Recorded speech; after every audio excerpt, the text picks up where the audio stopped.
Hello दोस्तों, free education team में एक बार फिर से आप सभी का स्वागत है। चलिए आज हम सीडीपी के पेडागॉजी क्वेश्चन को सॉल्व करेंगे और जो कि बहुत बेहतरीन क्वेश्चन लाए हैं, सभी टैग वर्ड पर आधारित हैं। ध्यान देंगे साथियों, इसके पहले जो भी वीडियो चैनल पे पड़ा है उसको आप देख लीजिएगा, सभी इसी से रिलेटेड क्वेश्चन आएंगे। जो भी टैग वर्ड बताया गया है आप उसको ध्यान रखेंगे, उसी के आधार पे सभी क्वेश्चन बनते आए हैं और बनते रहेंगे, तो उसको आप ध्यान रखेंगे। पेडागॉजी इसी प्रकार की से पूछा जाता है। और चैनल पर पहली बार आए साथियों तो सब्सक्राइब जरूर कर लेना, क्योंकि इसी प्रकार की वीडियो आपको मिलता रहेगा। सी टेट के आधार पे, यूपी टेट, मतलब हर प्रकार के जो टीचिंग एग्ज़ाम होते हैं सभी के वीडियो आपको चैनल पे मिलते रहेंगे। चलिए पहले हम क्वेश्चन को सॉल्व करते हैं। क्वेश्चन क्या कहता है यहाँ पे देखेंगे। पहला, निम्नलिखित में से कौन सा बच्चों के संवेगात्मक विकास के लिए सर्वाधिक उपयुक्त है। कक्षा कक्ष में प्रजातांत्रिक परिवेश। प्रजातांत्रिक का मतलब होता है बच्चे को सर्वोपरि मानना, और हमेशा सी टेट के जो एग्ज़ाम में पूछा जाता है, और जो भी एजुकेशन पॉलिसी कहती है वो यही कहती है कक्षा में या फिर किसी भी प्रकार के परिवेश में, जो भी विद्यालय है या कहीं पर भी है, उसमें जो छात्र होता है छात्र को सर्वोपरि मानेंगे उसी को, मतलब सबसे सही वही है, सर्वोपरि उसी को मानेंगे, मुख्य प्राथमिकता उसी को देंगे। तो प्रजातांत्रिक की जो बात यहाँ पे कर दिया है, तो प्रजातांत्रिक का मतलब होता है बच्चे को ही। तो यहाँ पे ए ऑप्शन अभी सही है, लेकिन इसी को आप टिक मार कर आगे नहीं निकलेंगे, पहले सभी ऑप्शन को मिलाएंगे। इससे बेस्ट भी ऑप्शन मिल सकता है, क्योंकि ऑप्शन सही सभी रहते हैं मैक्सिमम, लेकिन जो सबसे बेस्ट होता है उसी को हमें पकड़ना होता है। चलिए उसके बाद देखते हैं। अध्यापकों की कोई भी सहभागिता नहीं, क्योंकि वह माता पिता का कार्य है। ये कोई बात नहीं है, अध्यापक की सहभागिता होती है विद्यालय में। उसके बाद कक्षा कक्ष का नियंत्रित परिवेश, नियंत्रित करके सिखाना जरूरी नहीं है। सबसे बेस्ट ऑप्शन अभी तक पहला ही है, कक्षा कक्ष का अधिकारवादी परिवेश। अधिकारवादी परिवेश भी गलत है, निगेटिव टैग वर्ड है। सबसे बेस्ट इसका है पहला, कक्षा कक्ष का प्रजातांत्रिक परिवेश। चलिए दूसरे क्वेश्चन की ओर। दूसरा क्वेश्चन क्या कहता है, निम्न में से कौन सा एक उपयुक्त रचनात्मक आकलन कार्य नहीं है। आकलन कार्य नहीं है, ध्यान देंगे, निगेटिव वाला में ढूंढना है। खुले अंत वाले प्रश्न ये तो है। परियोजना ये भी है। अवलोकन ये भी है। विद्यार्थियों का योग्यता क्रम निर्धारित करना ये नहीं है। योग्यता क्रम निर्धारित करके आप कौन सा आकलन करेंगे, रचनात्मक आकलन का कार्य यही नहीं है, तो इसी को जो नहीं है उसी को सही करना है। चलिए इसका डी ऑप्शन सही हो गया। ध्यान देंगे साथियों, किस प्रकार से सवाल सॉल्व हो रहे हैं उस पर आप विचार कीजिएगा, क्यों इसलिए भी हम आपको टैग वर्ड बताते हैं, पॉइंट बताते हैं कि ऑप्शन क्यों कट रहा है। सभी इसलिए हम बता देते हैं ताकि आपको एग्ज़ाम में आए तो वहाँ पे आप खुद इतना सेंस लगा सकें कि कौन सा ऑप्शन कट रहा है, कौन सा ऑप्शन बन रहा है। चलिए अगले क्वेश्चन की ओर। एक प्रभावशाली अध्यापिका होने के लिए यह महत्वपूर्ण है। क्या महत्वपूर्ण है इसको देखना है। पुस्तक से उत्तर को लिखाने पर बल देने की बात नहीं है। लिखने पर बल देने की बात नहीं है, निगेटिव टैग वर्ड है, इसको काट देंगे। समूह गतिविधि के बजाय व्यक्तिक अधिगम पर ध्यान दें। व्यक्तिक अधिगम वहीं पर ध्यान दिया जाता है, उस स्थान पर ध्यान दिया जाता है जहाँ पर किसी बच्चे को विशेष समस्या हो, वहाँ पे सिर्फ एक को व्यक्तिगत थोड़ा बहुत ध्यान दिया जाता है। तो यहाँ पे सभी की बात कर दिया है, तो समूह में देना पड़ता है। एक मतलब सभी को व्यक्तिगत नहीं दे सकते आप। अगर 40 बच्चे हैं सबको व्यक्तिगत देंगे, आधे आधे घंटे देंगे, तो आपके 20 घंटे तो ऐसे ही समाप्त हो जाएंगे, आप कहाँ एजुकेशन दे पाएंगे। तो जो उस योग्य है उसको थोड़ा बहुत समय आप दे सकते हैं व्यक्तिगत रूप से। चलिए सी ऑप्शन देखते हैं। विद्यार्थियों के द्वारा प्रश्न पूछने के कारण उत्पन्न व्यवधान को अनदेखा करना, निगेटिव टैग वर्ड है, हमेशा बताए हैं साथियों। प्रत्येक बच्चे के संपर्क में रहना यही बेस्ट ऑप्शन है। सभी बच्चों के संपर्क में रहिए कि कौन सा बच्चा सही से सीख रहा है, कौन सा सही से नहीं सीख रहा है। चलिए अगले क्वेश्चन की ओर। अगला क्वेश्चन क्या कहता है, लड़कों एवं लड़कियों के विषय में कुछ कथन नीचे दिए गए हैं। आपके अनुसार इनमें कौन सा कथन सही है, सही वाला हमें ढूंढना है। चलिए लड़कों और लड़कियों के विषय में दिया गया है, और कौन सा कथन सही है उसको ढूंढना है। लड़कों को घर के बाहर के कामों में सहायता करनी चाहिए। यहाँ पे भेदभाव की बात हो गया लड़की लड़कों में, तो भेदभाव हमेशा गलत होता है। लड़कों को घर के कामों में सहायता करनी चाहिए। देखिए, जो रूढ़िवादी सिद्धांत बना है कि लड़के बाहर के काम करेंगे और लड़की घर के काम करेंगे, लड़कियां घर के काम करेंगी, इसी को रूढ़िवादी को दूर करने के लिए क्या करेंगे, यहाँ पे देखिए बी ऑप्शन क्या कहता है, लड़के घर के कामों को करेंगे, मतलब रूढ़िवादिता को दूर कर रहे हैं। तो ए ऑप्शन तो सही, बी वाला जो ऑप्शन है इसको हम सही अभी मानेंगे, लेकिन पहले और सभी देख लेते हैं। सभी लड़कों को विज्ञान और लड़कियों को गृह विज्ञान पढ़ाया जाना चाहिए, ये गलत बात है। यहाँ पे भेदभाव पूर्ण रूप से हो रहा है। भेदभाव को ख़त्म करने की बात हमें करना है। लड़कियों को घर के कामों में सहायता करनी चाहिए, लड़कियों की यही तो चली आई है परंपरा, इसी को ख़त्म करना है। तो इसका सबसे बेस्ट ऑप्शन हो गया बी वाला।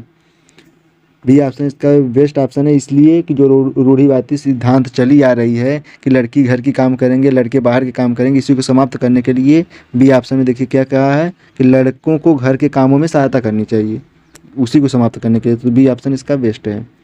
चलिए अगले क्वेश्चन को देखते हैं। एक बच्चे की कॉपी में लिखने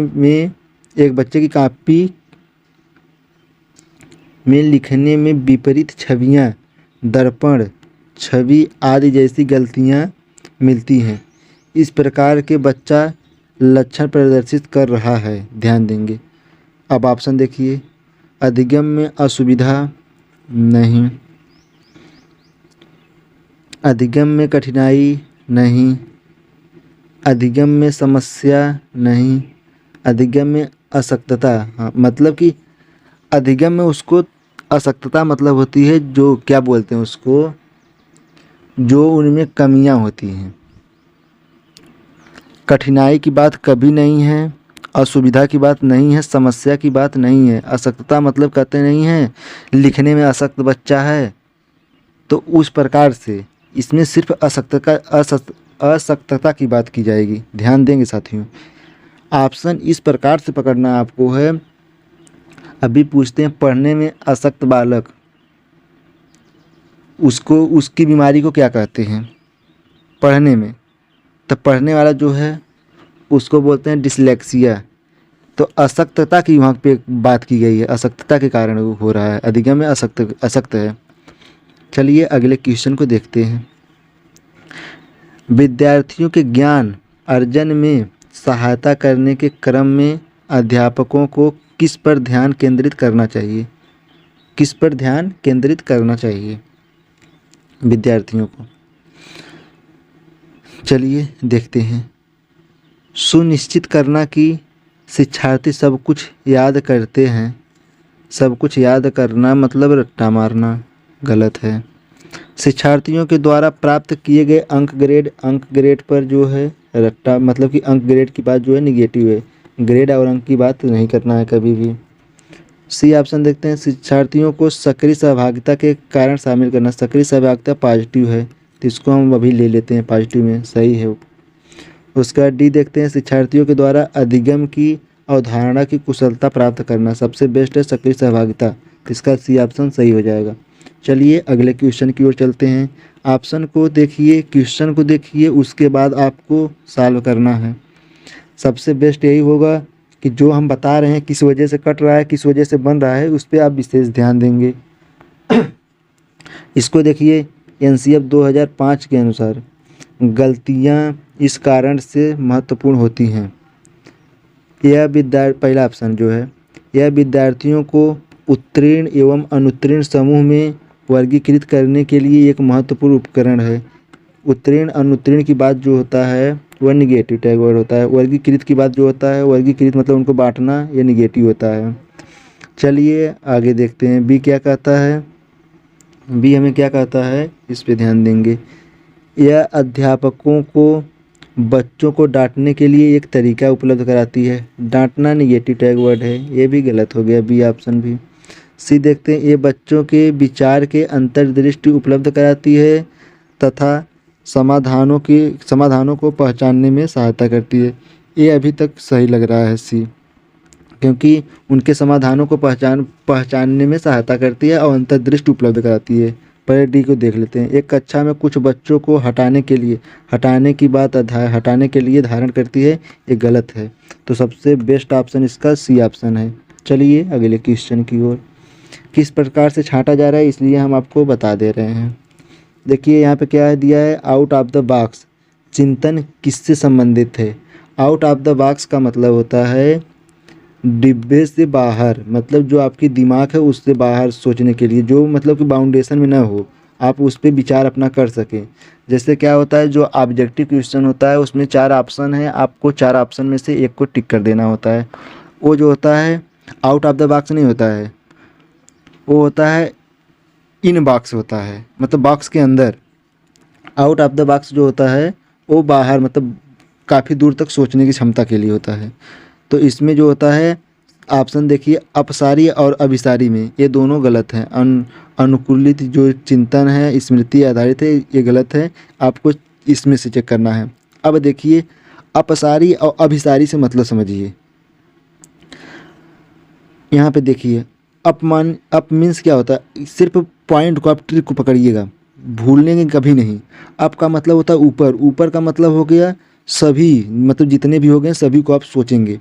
और अभी का मतलब अभी, मतलब तुरंत, तुरंत के मतलब कि जो बाउंडेशन में हो, जो यहीं पर नज़दीक में हो, तुरंत उसी को करना है। तो यहाँ पे जो अपसारी है, अप का मतलब कि ऊपर सभी, सभी मतलब आउट ऑफ द बॉक्स, यहाँ पे सभी का मतलब आउट ऑफ द बॉक्स हो गया। तो यहाँ पे सी ऑप्शन इसका सही हो गया। जो बाउंडेशन में आंसर दिया जाता है वो अभिसारी होता है, और जो विदाउट बाउंडेशन मतलब खुले में, मतलब शुद्ध रूप से अपने विचार को प्रस्तुत कर सकते हैं, वो अपसारी चिंतन होता है। तो इसको ध्यान देंगे, इसलिए बता दिए। अप का मतलब ऊपर, ऊपर का मतलब सभी, पकड़ लीजिएगा कि मतलब खुल के आंसर देना है। अभिसारी चिंतन जो होता है बाउंडेशन में है, कुछ लिमिट में आप चिंतन करेंगे उसमें। चलिए अगले क्वेश्चन को देखते हैं। अगला क्वेश्चन क्या कहता है साथियों, इस पर विशेष ध्यान देंगे आप। अगला क्वेश्चन, शिक्षण में अध्यापकों के द्वारा विद्यार्थियों का आकलन इस दृष्टि को विकसित करने के लिए किया जा सकता है। अब देखिएगा, शिक्षण में अध्यापकों को के द्वारा विद्यार्थियों का आकलन अंतर्दृष्टि को विकसित करने के लिए, ध्यान देंगे अंतर्दृष्टि की बात किया है। अब देखेंगे यहाँ पे हम, उन विद्यार्थियों की पहचान करना जिन्हें उच्चतर कक्षा में प्रोन्नत करना, उच्चतर प्रोन्नत की बात नहीं करना है। उसके बाद देखिए उन विद्यार्थियों को प्रोन्नत न करना, जो देखिए फिर प्रोन्नत की बात कर दिया, मतलब हमेशा यहाँ पे दोनों में वो वर्गीकृत कर रहा है, छांट रहा है, कौन अच्छा है कौन लो है, उसको छांट कर अलग करने की बात कर रहा है। उसके बाद देखिए इसमें शिक्षार्थियों की आवश्यकता के अनुसार शिक्षण उपागम में परिवर्तन करना। देखिए सी ऑप्शन इसका बेस्ट है कि जो शिक्षार्थियों के आवश्यकता के अनुसार उसका जो शिक्षण उपागम है उसमें आप परिवर्तन करिए, न कि उनको छाट दीजिए अलग, ये कमज़ोर है इनको अलग कर दीजिए, जो अच्छे हैं उनको अलग कर दीजिए, ऐसा नहीं करना है। आपको सबको मिला कर ले चलना है, लेकिन जो शिक्षण में उपागम है उसको परिवर्तित करके आप बेहतर शिक्षा दीजिए। और डी ऑप्शन क्या कहता है, कक्षा में प्रतिभाशाली तथा कमज़ोर विद्यार्थियों के समूह बनाना। फिर देखिए वही कमज़ोर और समूह बनाने की बात करती है, ये भी गलत है, ये तीनों गलत है, इसका बेस्ट ऑप्शन है सी। चलिए अगले क्वेश्चन की ओर। अगला क्वेश्चन क्या कहता है, बच्चों को शाब्दिक या गैर शाब्दिक दंड देने का परिणाम, शाब्दिक या गैर शाब्दिक दंड देने का परिणाम, उन्हें कार्य करने के लिए प्रेरित करना, उन बच्चों की छवि की सुरक्षा करना, उनके अंक में सुधार लाना, उनमें स्वयं के प्रति अवधारणा को नष्ट करना। देखिए जो उन्हें कार्य करने के लिए प्रेरित करना है, इसका आंसर आप लोग देंगे साथियों। बताइए इसका आंसर क्या होगा। इस क्वेश्चन का आंसर आप लोगों को देना है। मान लीजिए यह क्वेश्चन नंबर 12 है, आप वहाँ पे लिखेंगे कमेंट में 12 का कौन सा सही है। ठीक है साथियों, आपको यह लिखना है 12 का कौन सा सही होगा। चलिए इसको आप देंगे, और इसका जो ऑप्शन है डी ऑप्शन, इसका हम बता दे रहे हैं सही है, लेकिन आप लोग बताएंगे भी डी सही है या ए सही है। इसको आप बताएंगे। ये तो अंक सुधार की बात किया, ये गलत है, और छवि सुरक्षा की बात भी यहाँ पे अभी गलत है। तो आप बताएंगे ए इसका सही होगा या डी सही होगा, और यहाँ पे हम बता दिए डी सही होगा। आप बताएंगे इसके लिए क्या होगा। अब आप टैग वर्ड पे जाएंगे तो आपको पकड़ना पड़ेगा प्रेरित करना। तो प्रेरित करने से बेस्ट इसका क्या होता है, स्वयं के प्रति जो अवधारणा है उसको ख़त्म करना है, जो निगेटिविटी है, जो अवधारणा आप बनाए हैं स्वयं के प्रति उसको ख़त्म करना है। तो इसका दोनों जो है पॉजिटिव है, दोनों पॉजिटिव है। आप इसमें से बेस्ट पॉजिटिव कौन पकड़ रहे हैं इसको आपको क्लियर करना है। हम तो बता दिए इसका ऑप्शन डी सही है। चलिए, लेकिन कमेंट बॉक्स में आप बताइएगा 12 का। चलिए अगले क्वेश्चन को देखते हैं। निम्न में से कौन सा प्रारंभिक बाल्यावस्था अवधि के दौरान उन भूमिकाओं एवं व्यवहारों के बारे में जानकारी प्रदान करते हैं जो एक समूह में स्वीकार्य हैं। ध्यान देंगे, भाई बहन एवं अध्यापक, अध्यापक एवं साथी, साथी एवं माता पिता, माता पिता एवं भाई बहन। अब देखेंगे साथियों क्या पूछा है। प्रारंभिक बाल्यावस्था की अवधि की बात किया है, उस दौरान जो भूमिका होती है व्यवहार की सबसे अधिक किसकी होती है, तो अपने परिवार में रहता है, तो माता पिता और भाई बहन से ही वो सीखेगा। अध्यापक तक वो पहुंच नहीं पाता, साथी उस समय तक बना नहीं पाएगा। भाई बहन मान लीजिए यहाँ पे सही है, लेकिन अध्यापक तक वो बताए नहीं पहुंच पाएगा उस समय। और माता पिता यहाँ पे सही है, लेकिन साथी उसमें समय नहीं बना पाएगा। इसमें साथी से कट गया, इसमें अध्यापक से कट गया, इसमें अध्यापक और साथी दोनों से कट गया, और इसमें बेस्ट ऑप्शन जो है, अब इसमें का जो भाई बहन बचा है और इसमें का जो माता पिता बचा है, दोनों मिलाकर डी वाला ऑप्शन बन गया, माता पिता एवं भाई बहन। ध्यान देंगे किस प्रकार से आंसर को काटना है, किस प्रकार से छांटना है, इस प्रकार से आपको करना है साथियों। इससे आपका समय मैनेज करिएगा, हमेशा टैग वर्ड को पकड़कर समय को मैनेज करिएगा। चलिए, विद्यार्थियों को स्वच्छता के लिए प्रेरित करने हेतु उन्हें स्वच्छता समिति का सदस्य बनाना प्रतिबिंबित करता है। चलिए, प्रेरणा की सामाजिक सांस्कृतिक संकल्पनाएं, प्रेरणा की व्यवहारवादी उपागम, मानवतावादी उपागम, प्रेरणा की संज्ञानात्मक उपागम। सबसे बेस्ट है सामाजिक सांस्कृतिक उपागम। सामाजिक सांस्कृतिक उपागम बेस्ट है बच्चे के लिए। स्वच्छता के बारे में अगर करना है, सदस्य बनाना है, तो सामाजिक प्राकृतिक संकल्पनाएं जो होती हैं सबसे बेस्ट होती हैं। चलिए आगे देखते हैं। आर्जव तर्क देता है कि भाषा विकास व्यक्ति की नैसर्गिक प्रवृत्ति से प्रभावित होता है, जबकि सोनाली महसूस करती है कि यह परिवेश से प्रभावित होता है, यह परिवेश से प्रभावित होता है। और जो आर्जव था वो क्या दे रहा था तर्क अपना, नैसर्गिक प्रवृत्ति से प्रभावित होती है। ध्यान देंगे, आर्जव और सोनाली के बीच यह चर्चा किस विषय पर हो रही है। अब देखिए, चुनौतीपूर्ण एवं संवेदनशील भावना, ये नहीं है, इसकी कोई चर्चा ही नहीं है वहाँ पे। स्थिरता और अस्थिरता पर बहस, ये भी कोई बात नहीं है। सतत एवं असतत अधिगम, ये भी कोई बात नहीं है। यहाँ पर किस बारे में बात हो रहा है, परिवेश से और नैसर्गिक प्रवृत्ति से। इसका मतलब होता है प्राकृतिक एवं पालन पोषण पर विवाद चल रहा है। प्राकृतिक एवं पालन पोषण, परिवेश से मतलब है प्रकृति से, और नैसर्गिक प्रवृत्ति भी जो है वो प्रकृति और पालन पोषण का विवाद ही है, विवाद पर चर्चा है। चलिए अगले क्वेश्चन को देखते हैं। अध्यापिका ने ध्यान दिया कि पुष्पा अपने आप किसी एक समस्या का समाधान नहीं कर सकती, फिर भी वह एक वयस्क या साथी के मार्गदर्शन की उपस्थिति में ऐसा करती है। इस मार्गदर्शन को कहते हैं, ध्यान देंगे, किसी के सपोर्ट में कार्य कर रही है, किसी के सपोर्ट में कार्य कर रही है। तो पार्श्वकरण नहीं होगा, पूर्व क्रियात्मक चिंतन नहीं है, समीपस्थ विकास का सिद्धांत नहीं है। जहाँ पर किसी सपोर्ट से आगे बढ़ा जा रहा है उसको बोलते हैं सहारा देना। और इसका जो होता है स्कैप फोल्डिंग भी होता है, स्कैप फोल्डिंग भी होता है, इसको ध्यान देंगे, फोल्डिंग होगा, स्कैप फोल्डिंग, पाढ़ ढांचा, स्कैप फोल्डिंग, सहारा देना।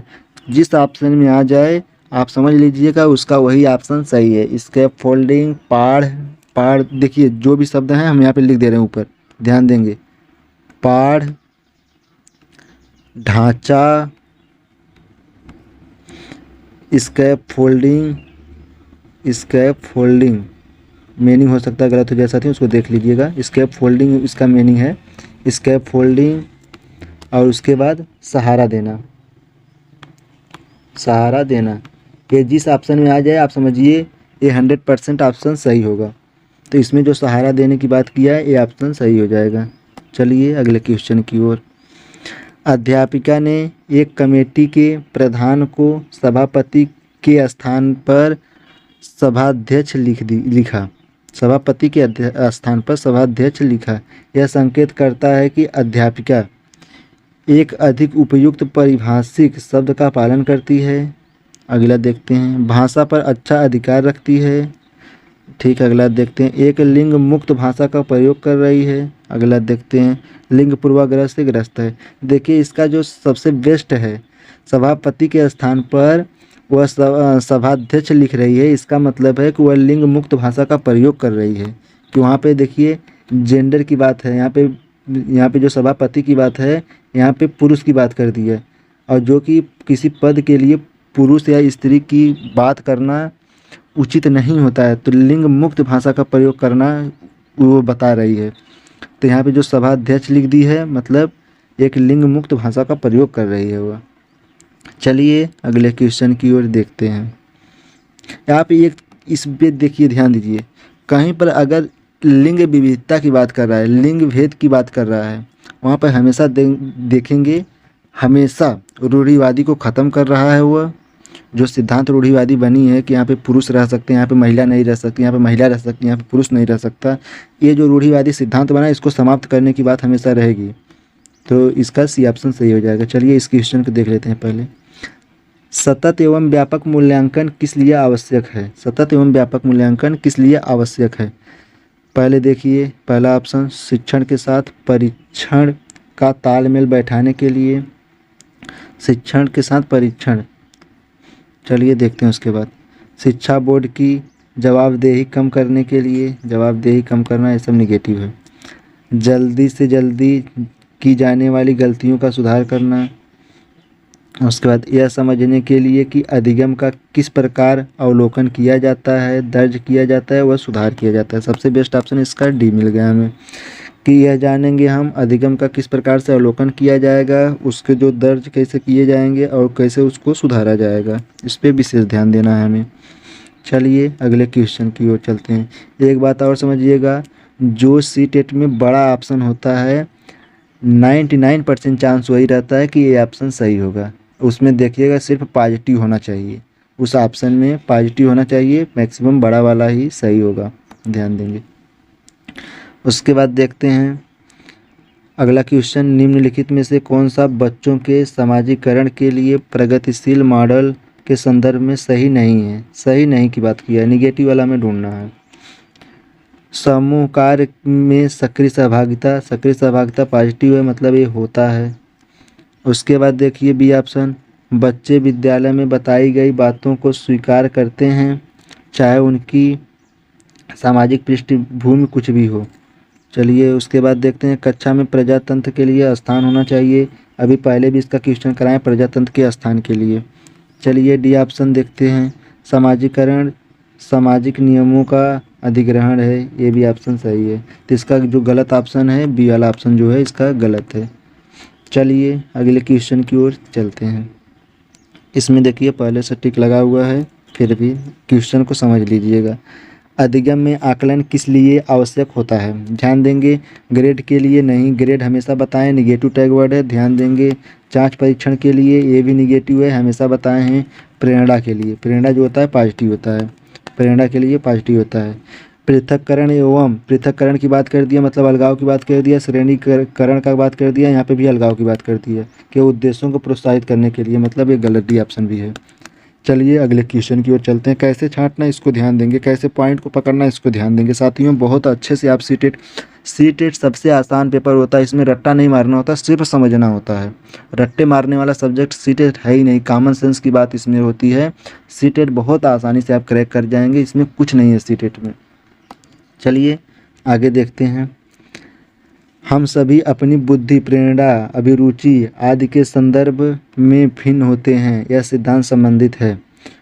बुद्धि, अभिप्रेरणा, अभिरुचि, इन सभी के संदर्भ में हम भिन्न होते हैं। तो ये होती है व्यक्तिगत भिन्नता। सीधे सीधे क्या करेंगे, वंशानुक्रम से ऐसी कोई बात नहीं है।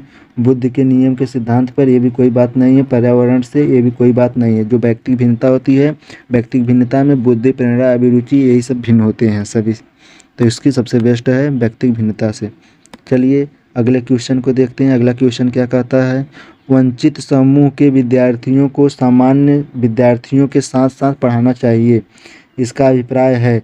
अभिप्राय का मतलब कि सभी को अगर साथ ले चल रहे हैं, आप सभी को साथ में ले चल रहे हैं, तो इसका मतलब होता है समावेशी शिक्षा। तो पहले ये ऑप्शन को मार दीजिए सीधा सीधा। एकीकृत नहीं कर रहे हैं, अलगाव नहीं कर रहे हैं आप, ये गलत है। विशेष शिक्षा नहीं दे रहे हैं, मतलब कि अलग अलग किसी किसी को अपवर्जन नहीं शिक्षा दे रहे हैं, ये भी गलत है। सबसे बेस्ट जो है समावेशी शिक्षा इसका है, क्योंकि सभी को साथ हम ले चल रहे हैं। चलिए अगले क्वेश्चन की ओर चलते हैं, और ये हमारा लास्ट क्वेश्चन होगा साथियों, और चैनल को सब्सक्राइब अवश्य कर लेना। चलिए देखते हैं, इनमें से कौन सा त्रितंत्र सिद्धांत में व्यवहारिक बुद्धि का अभिप्राय नहीं है। व्यवहारिक बुद्धि का अभिप्राय नहीं है, निगेटिव वाला में ढूंढना है। पर्यावरण का पुनर्निर्माण, ये तो सही है। केवल अपने विषय पर केवल की बात कर दी, यहाँ पे निगेटिव टैग वर्ड है, और नहीं वाला पूछा निगेटिव, हमें यही मार देना है क्योंकि गलत वाला हमें पूछा है। फिर भी हम ऑप्शन को और देख लेते हैं। इस प्रकार के पर्यावरण का चयन करना जिसमें आपका सफल हो सकते हैं, आप सफल हो सकते हैं, सही है। आप जिसमें सफल हो सकते हैं वही वाला चुनाव करिए।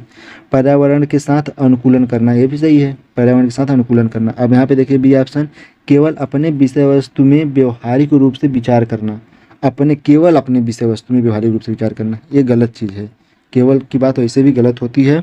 चलिए साथियों, किसी ऐसे वीडियो में आपसे फिर से मिलेंगे, तब तक के लिए नमस्कार, जय हिंद साथियों, और चैनल को सब्सक्राइब अवश्य कर लेना।